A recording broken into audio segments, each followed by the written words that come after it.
Salut tout le monde, aujourd'hui j'ai envie de vous parler d'un manga qui a été une très bonne surprise pour moi durant ce début d'année, puisque au départ il ne m'attirait pas tant que ça, et ma soeur m'a dit du bien dessus, donc j'ai décidé de me le procurer, et je vous parle de Orange de Ichigo Takano. Donc c'est un shoujo, enfin moi je le classe dans la catégorie des shoujo, mais il y a eu une histoire avec ce livre. Au départ il était au Japon, il a été prépublié dans un magazine shoujo, donc pour les filles. Et, euh, et l'auteur a eu des problèmes avec cet éditeur. Et maintenant, il est prépublié chez une maison d'édition pour Seinen, je crois. Enfin, une maison d'édition Seinen. Donc pour enfin plutôt public garçon, quoi. Mais je trouve quand même que pour les filles, c'est... Mais je trouve que les filles peuvent le lire aussi, puisque c'est surtout basé sur une histoire d'amour. Donc j'ai le tome 1 et le 2 en ma possession, vu qu'ils étaient tous les deux sortis. Et donc je vais vous faire un rapide résumé de l'histoire. Donc c'est l'histoire d'une jeune fille qui s'appelle Nao, et qui reçoit une lettre de son elle du futur, et où il y a des regrets, tout ça, de son futur, et qui lui disent, la lettre lui dit ce qu'il faut faire pour qu'elle n'ait pas de regrets quand elle sera plus grande. Et au début, Nao ne croit pas à cette lettre, et donc la première chose qu'elle lit, c'est qu'il y a un nouvel étudiant, enfin un nouvel élève qui va arriver dans sa classe, et il s'avère que, en effet, cela se produit. Et donc elle rencontre un jeune garçon qui s'appelle Kakeru.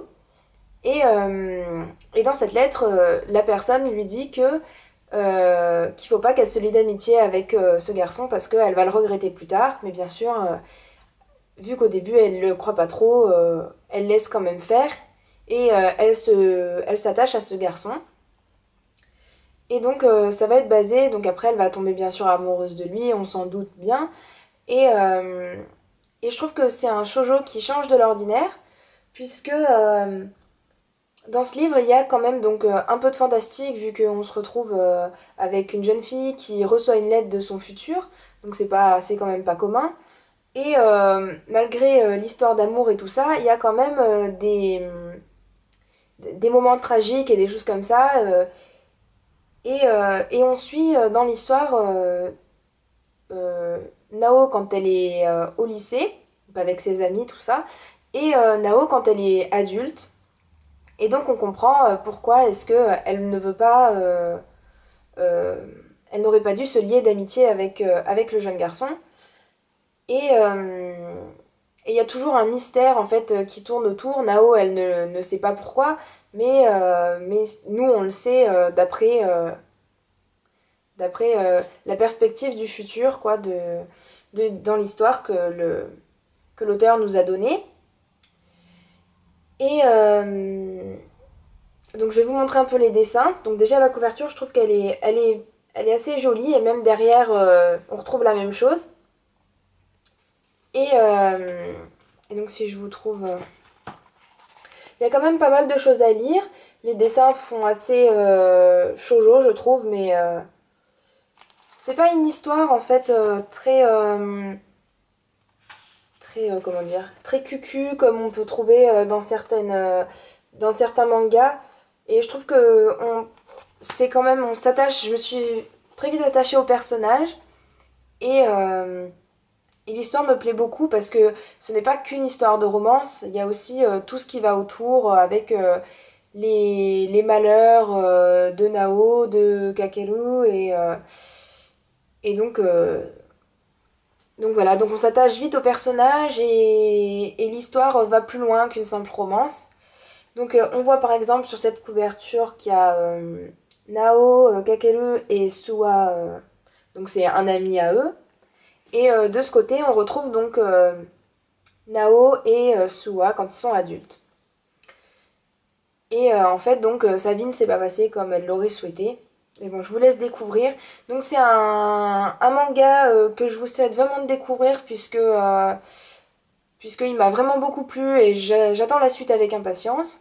Il sort vraiment de l'ordinaire des autres shoujo que j'ai pu lire et des autres histoires banales, tout ça. J'aime bien toujours quand il y a un côté un peu tragique, dramatique. Il y a pas que... Il y a des moments où... En fait, ce qui est bien dans ce manga, c'est que il y a toujours... Il y a des côtés... Elle est toute en légèreté. La romance fait que l'histoire est toute légère. Il y a des petits moments comiques, tout ça. Mais au fond, en fait, se cache vraiment une grosse... un gros moment tragique. Enfin... Mais derrière tout cela, il y a vraiment une tragédie et Nao essaye de découvrir comment contourner cette tragédie et essayer de ne pas refaire les mêmes erreurs que son elle du futur. Donc je vous recommande vivement d'aller acheter Orange de Ishigo Takano parce que ça a vraiment été une lecture formidable pour moi et donc j'attends le tome 3 avec impatience. J'espère que cette vidéo vous aura plu et n'hésitez pas à revoir mes dernières vidéos et je vous dis à une prochaine fois alors. Ciao ciao!